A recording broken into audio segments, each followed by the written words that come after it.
Ladies and gentlemen, please welcome South Carolina State Representative Nathan Ballantyne.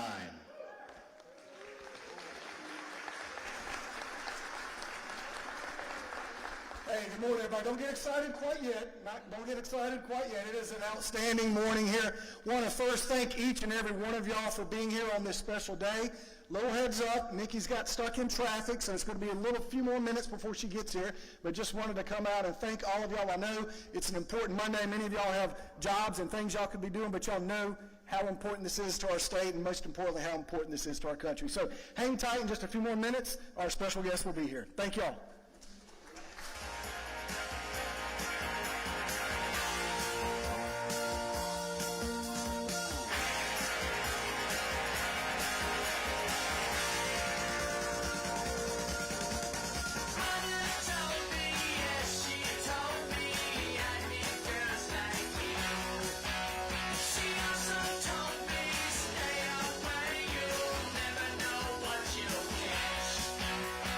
Just the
welcome State Representative Nathan Ballantyne, State Senator Tom Davis, and Congressman Ralph Norman.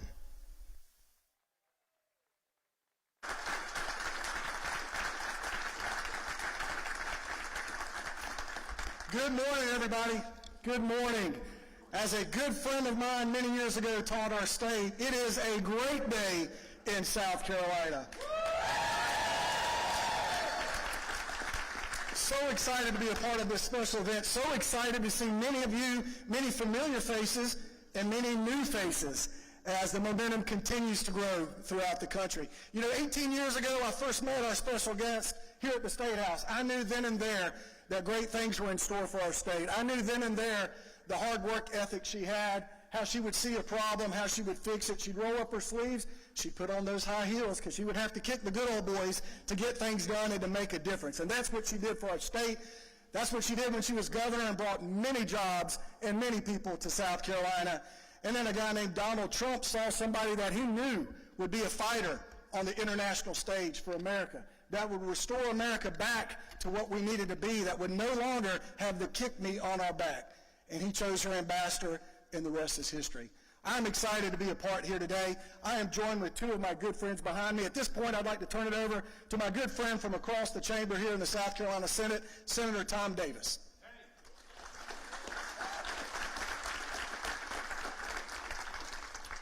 Good morning. I echo what my friend Nathan just said about our mutual friend, former governor and former UN ambassador Nikki Haley. I've known her for almost 20 years. We got involved in politics at about the same time. I became the governor's chief of staff in 2004, and in 2004 she ran for the State House for the first time. I had the privilege of working with her as the governor's chief of staff when she was in the State House. I then had the privilege of working with her when I ran for State Senate in 2008 and served in the State Senate. Worked on her with legislation back then. I had the privilege of working on her campaign for governor when she ran for governor. I had the privilege of helping her when she ran for UN ambassador or took her job at UN ambassador. So I've known her for 20 years. And so I've had this feeling about her for 20 years. And that feeling has always been, I'm looking at somebody who is destined for greater things. I'm looking at somebody who has presidential timber. That's just something instinctual, something that I recognized immediately with her. But I wrote down exactly why I feel that way, some objective things on the way up here. To be a good president, you have to have a strong vision for the country's future. You have to have the ability to put their own times in the perspective of history. You have to have effective communication skills, the courage to make unpopular decisions, crisis management skills, character and integrity, the ability to make wise appointments, and the ability to work with the legislative branch. Nikki Haley has all of those qualities in spades. And it glorifies and gratifies me to see the rest of the country seeing those qualities in her as the primary process unfolds. People saw it on the debate stage. People see it increasingly in Iowa and New Hampshire and all across this country. They're seeing the person that I saw 20 years ago, and that person is going to be the next president of our United States. So I offer myself today as a character witness, to offer myself as somebody who has known her for 20 years. I offer myself as somebody who has witnessed her for 20 years. And I put my credibility and my reputation on the line in saying that to you today. Now, I'd like to represent my good friend, Congressman Ralph Norman.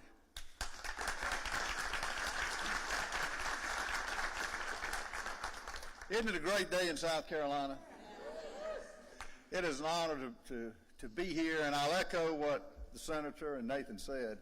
Nikki and I came in together in 2005, and right off the bat, you could tell that she had something special about her. She beat an incumbent that everybody said couldn't be beat, had family members that almost outnumbered the state here in South Carolina. When she got here, she was elected president of our class, and she took on the establishment. She took on the establishment right off the bat. And, you know, voting on the record, I remember from members of both sides criticizing Nikki. It just makes her feistier, folks. That's the great thing about Nikki Haley.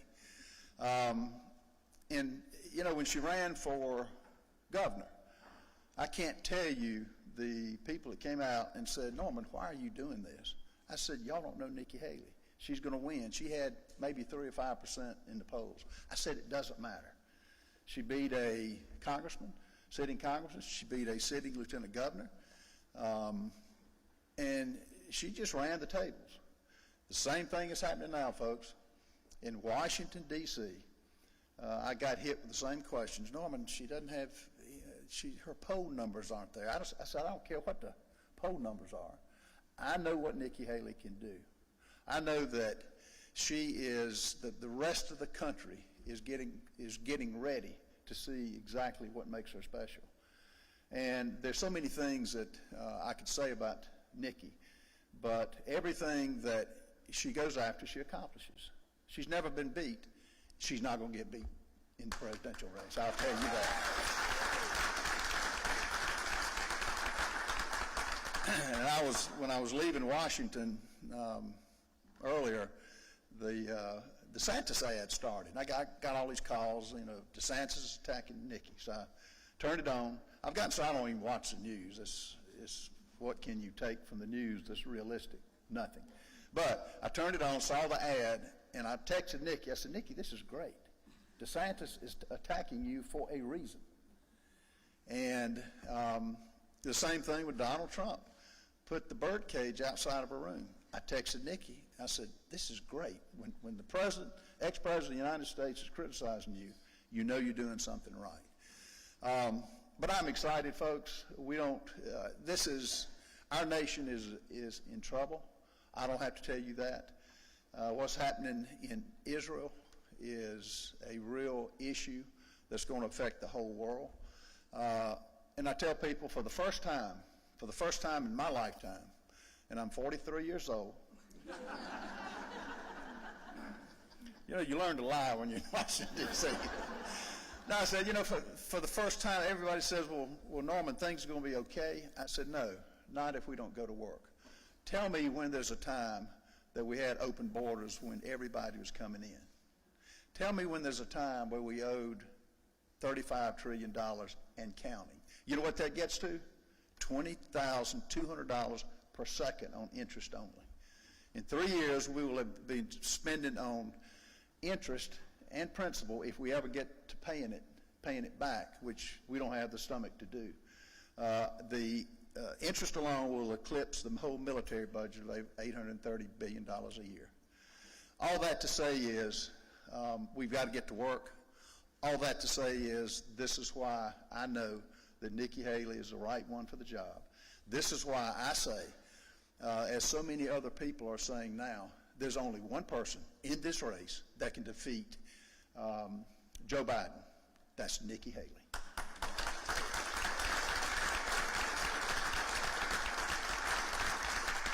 And I would ask, since the country is in the shape that it's in, all of you have got a talent.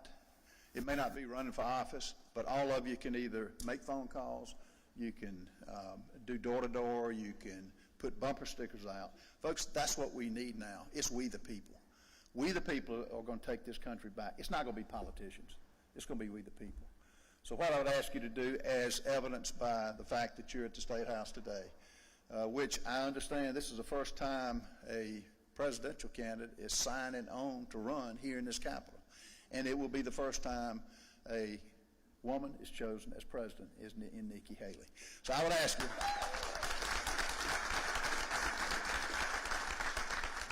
you, to call your friends, go across the country. If you know anybody, call them, tell them to get involved. It's that important. If we lose America, where do we go?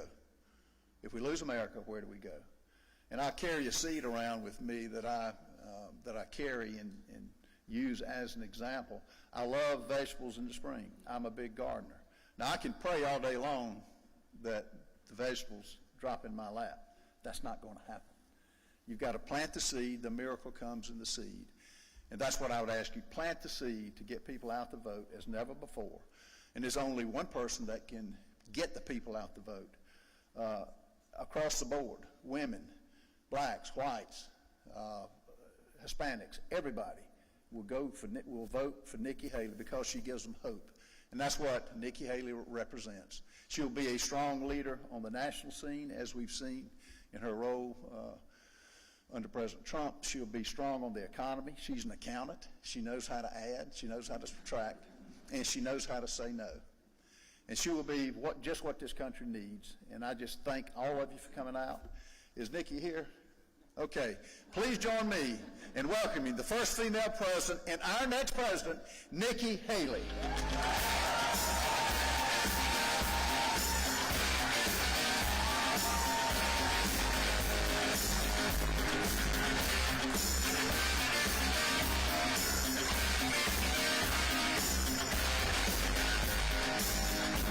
It's good to see everybody. I've got to tell you, when we said that South Carolina was going to grow, it did, because it took us quite a while to get from the low country here to Columbia. So thank you for your patience and thank you for being here.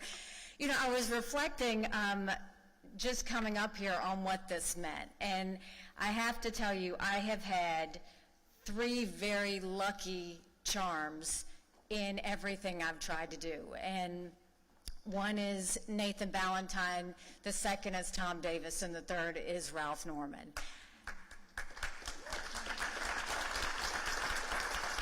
And I say that because when I was running for governor, and I was Nikki Who, and I had 3% in the polls, everybody else was endorsing everybody else. But these 3 guys, they were with me when it didn't make sense. They were with me when it hurt. And they were with me because they're good conservative fighters that love our state and love our country, and they don't care where the masses go. They care about being in the right place at the right time. I am so grateful to all of you. Thank you so much. I'll say, when I think back to our time together, we came in to a time when South Carolina's unemployment rate was 11%. We were hurting. We had a lot of people out of work. South Carolina was the butt of the jokes, and we had some work to do. And look at what we did together. We were able to take that 11% unemployment and bring it down to 4%. We were able to announce jobs in every county in the state. We believed in lifting up the least of these and giving everybody a chance, because we knew if someone had an opportunity for a job, then we were taking care of a family. So we partnered our businesses with those that were on welfare, and we moved 35,000 people from welfare to work. We looked at our prisons and said, we're not going to just let them sit there. We're going to really let them know that there's a second chance. And we taught them skills, and we reformed it. And I know Director Sterling is sitting over here. Now South Carolina has the lowest recidivism rate in the country.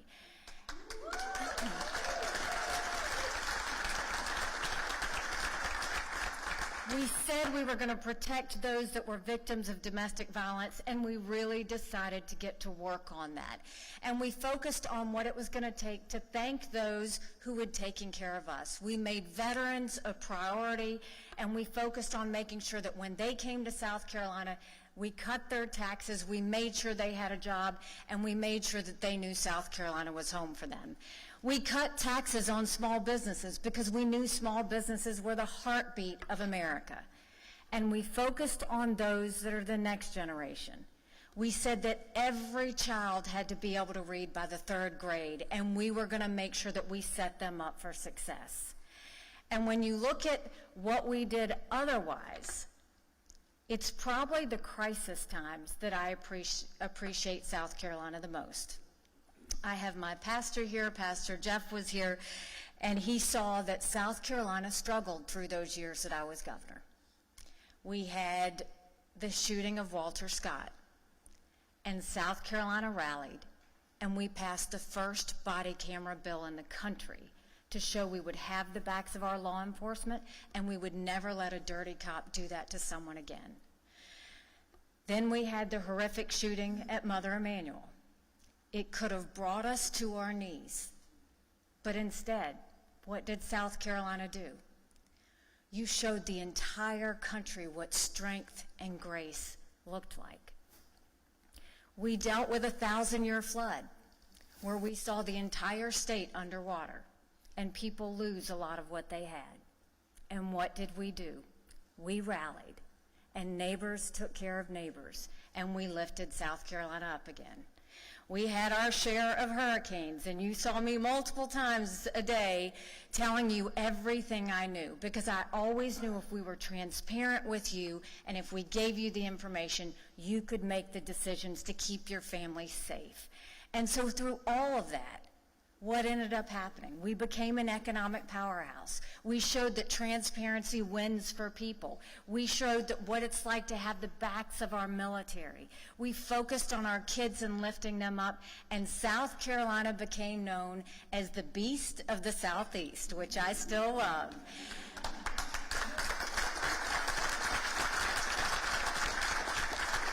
And we proved to everyone that no matter how hard the day was, we were always going to make it a great day in South Carolina, and I thank you for that.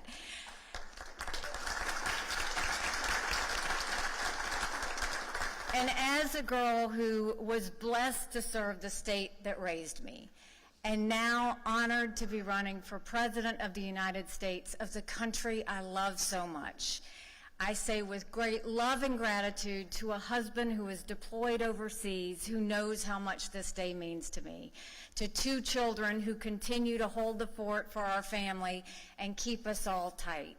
I will tell you, South Carolina has been my family. And now we look at a country that needs saving. Our country is hurting. And when you look at the fact that we are $34 trillion in debt, 60% of Americans are living paycheck to paycheck. 50% of American families can't afford diapers. 1 in 6 Americans can't pay their utility bill. Social Security will go bankrupt in 10 years. Medicare will go bankrupt in 8. We look at our education system, and across our country, only 29% of 8th graders in our country are proficient in reading. Only 26% of 8th graders in our country are proficient in math. We owe it to them to make sure we get them right, or we're going to be in a world of hurt 10 years from now. You see crime on our streets because prosecutors refuse to prosecute according to the law. And you look at an open border that is so arrogantly reckless that we're assuming what happened in Israel won't happen here. And it can, and it will. America has to stop thinking and acting like it's September 10th and start remembering what it felt like on September 12th. We have a country to save. And as you look at that, you look around the world, and the world is on fire. We see a war in Europe. We see a war in the Middle East. You've got China on the march, and America is retreating. That's not how you win. A strong America doesn't start wars. A strong America prevents wars. And we have to start being a strong and proud America again. We did it starting in South Carolina. We're going to finish it at the Oval Office. I'm going to work hard to make you proud like I always have. And together, we will work on saving our country and getting our country back on track. Thank you very much. God bless you. I appreciate it.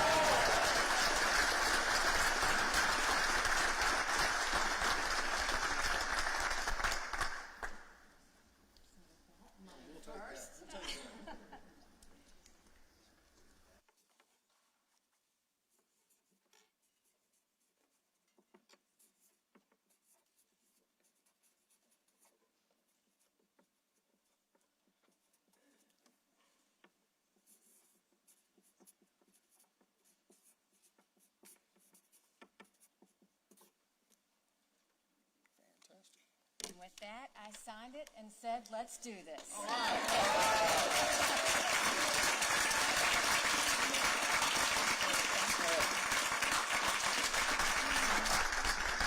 Okay, and with that, we'll answer a few questions. We appreciate the press that showed up today. Governor? Yes. In this room, you Jeff, appointed... we're going to do... Oh, go ahead. Governor, in this room, you appointed Tim Scott to the U.S. Senate. You've been critical of him during the debates. Was that appointment a mistake? Do you regret it now? Look, I appointed Tim Scott because he was the right person at the right time. I think he's been a good senator. I think South Carolina should be proud of the work that he's done. I have not attacked Tim Scott. When I am attacked, I kick back, and that's exactly what I did. I don't know why his political people are telling him to attack me. I think that's a mistake, but as far as I'm concerned, I'm not focused on him or any other candidate. I'm focused on saving our country, and that's what I'll continue to do. Yes. Governor, just recently we found out over the weekend that former Vice President Mike Pence to drop out the race. Could he be a possible running mate for you? You know, right now I'm not focused on running mates. I think I have to focus on Iowa, New Hampshire, and South Carolina, so that's what we're doing. But look, I think we have an amazing, talented group of Republicans that would be great vice presidential picks. What I can tell you is I'm not going to pick one, you know, based on gender, based on race, based on region, based on any of that. I'm going to pick someone who's going to work with me and be a strong partnership as we take America forward. And I think that's what's going to be important, but in due time. Any other questions? Yes, back in the back.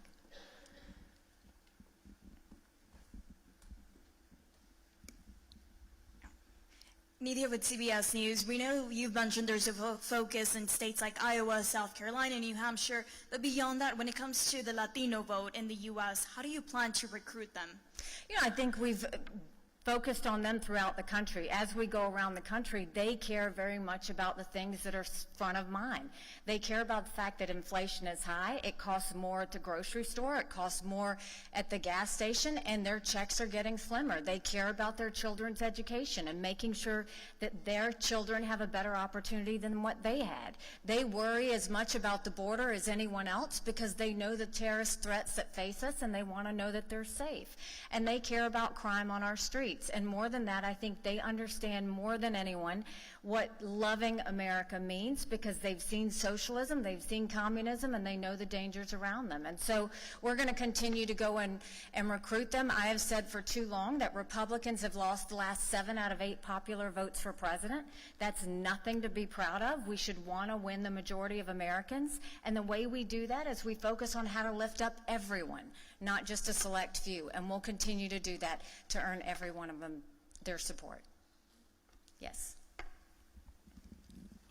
Hi, Alex Tejada with ABC Columbia. With Donald Trump having such a high lead in the polls and having already a popular, fan base, how do you defeat him in the primaries? The same way that I defeated an attorney general, very popular congressman, a state senator, and a lieutenant governor. I mean, I think that, I've always been the underdog. I enjoy that. It's what makes me scrappy.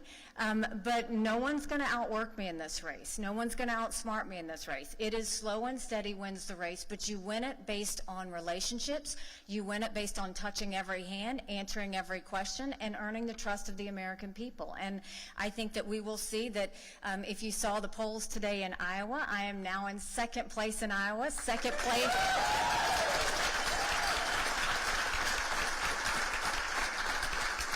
We are now second place in New Hampshire. We are now second place in South Carolina. I got one more fella I got to catch up to, and I am determined to do it. We'll get it done. All right, right here, Ken. Sorry to make you run back and forth. Governor, to your point about being second and obviously closing that gap, what are you hearing from voters in these early states? What are they asking you? What are they telling you? What are you focused on heading into the next few months ahead of the debate? It's interesting because the debate, I was telling people that the debate prep for me, the best debate prep are these town halls. I've done well over 100 town halls in Iowa and New Hampshire. We've done rallies in South Carolina, and we answer all questions. Nothing is screened or any of that. And what they tell me is how worried they are about inflation and the fact that they feel their paychecks getting smaller and smaller, regardless of what everyone says about the economy. They're worried about their retirements. They're very worried about the lack of transparency in the classroom. Parents want to know exactly what's being said and taught to their children in the classroom. They're worried about safety. They see the fact that we've had over 1,000 people cross the southern border from Iran, Lebanon, and Yemen. That doesn't count Afghanistan. And they know another September 11th could happen. And they see the dangers of China because they feel it every day. And those are the things they're talking about. They don't talk to me about Donald Trump. They don't talk to me about, anything with the presidential election. They talk to me about the fact that they are tired of waiting and they're tired of working for government, and they want government to work for them. We did that in South Carolina. I think we'll do that in this country. Yes. Hey there, Brooke Schaefer with News Nation. There has been some criticism that the GOP field is just too big right now. Your response to that, do you think the field is too big? Do you think other candidates should drop out? Well, I'll be the last one to tell any candidate to drop out. I mean, I think everybody that has gotten into this race, they're talented, they're strong in their own right, and I think that they're going to run their own race. But I'll tell you, if you look, we started with 13 candidates. 8 made it to the first debate stage. 7 made it to the second debate stage.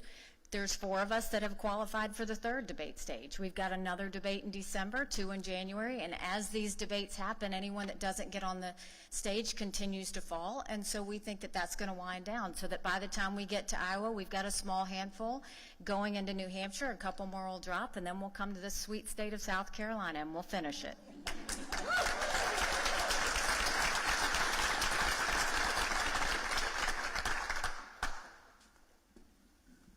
You focused a lot on foreign policy in recent days. If Israel succeeds in removing Hamas's control of the Gaza Strip, what should happen to the Strip and its people? I think that's for Israel to decide. I don't think that's for America to decide. This is a war that has been horrific, but I think it's also a war that we have to constantly remember. There would be no Hamas without Iran. Iran is the one that gave the green light. Iran is the one that allowed all the brutality. That needs to be our overall focus, because when they were going and raping women and burning bodies and dragging bodies through the streets of Gaza, what were they saying? They were saying death to Israel, death to America. That's the focus that we need to have. We have to make sure that we decimate Iran's economy. We need to make sure that they don't get a single dollar, because we've seen every time they get money, they continue to go and feed terrorism. That's why I think Joe Biden made a huge mistake loosening the sanctions, allowing them to get money. I think we need to look at the unholy alliance that's happening here. You've got China, Russia, and Iran all together. China's the biggest importer of oil from Iran. Russia's getting missiles and drones from Iran, and together Iran knows that China and Russia have their back. There's a reason they've all met. So our focus is going to continue to be on our #1 national security threat, which is China. The fact that they've named unlimited partners with Russia and Iran, we're going to support Israel and have their backs and make sure that they finish in what they need to do, which is eliminate Hamas, and then they can deal with what they're going to do with Gaza. Yes, sir. Good to see you again. Good to see you too, Governor. Some may say that there's been a slight split in the party within recent years. If you become president, how do you plan to unite those people in that party as well as the voters? I think that we have seen splits in the Republican Party the same way they've seen splits in the Democrat Party, to be, quite frank. But I think that and everybody else here knows what happens when we have splits, because in South Carolina we showed how to unify. In those tragic moments, we didn't have riots, we had vigils. We didn't have protests, we had hugs. We had neighbors taking care of neighbors. What we need to remember is what it means to be American again. We've got to go back to our love of country. We've got to go back to the sacrifices so many have made for us to have the freedoms that we have today. We've got to go back and understand what our true threats are, and understand that the only thing that is going to defeat these threats is when we come together, remembering faith, family, and country. And when we do that, I know that we'll come back together. We did it in South Carolina. We can do it in America. Yes, sir. Good morning, Ambassador. Morning. ABC News. Just wondering, there have been reports over the weekend that the United States negotiated with Israel to turn communications back on in the Gaza Strip.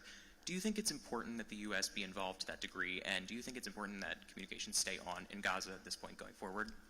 I've been very clear that America should only play a supporting role. Let Israel do what Israel needs to do. Don't talk to them about a ceasefire. Don't talk to them about restraint. Don't talk to them about humanitarian aid, and don't talk to them about, whether there's an internet connection there happening or not. I have been in those tunnels. I have been on the border of Lebanon. I've been on the border of Syria. I've seen what happens in Gaza. When you see it, you see how sophisticated this is. Every ounce of humanitarian aid is going to Hamas. Every bit of electricity is going for them to fuel so they can send another rocket. every bit of that internet is allowing them to continue to communicate in those tunnels that are all under land, where they're going and getting all of this done. So, no, I don't think America needs to be telling Israel what to do. I think America, whenever they think about telling Israel what to do, they need to look at those images of October 7th and stay quiet. All right, one more question. Make it a good one. Gavin, it's only right that we end with you. I just want to ask you, Governor, what your strategy is for the debate in Miami. You have a bigger target on your back now. What can we expect to see? I think you'll see more of the same. I've always, with debates, I kind of put myself out there and let the chips fall where they may. You know, like I said, I feel like I've had debate prep from all these town halls. Usually what I will do is I really focus the day before on where we need to go, what we need to say, and then the day of the debate, I listen to a lot of great music, and that has worked well for me, so I think we will continue to do that, but I look forward to the debate. I look forward to continuing to show the contrast, and I look forward to the American people seeing that, look, we have a country to save. This is not the time to deal with old headlines or negativity or vengeance or anything else. This is time for a new generational conservative leader, and we're going to prove to the country that I'm that person. Thanks so much. Thank you for everybody coming out. God bless you.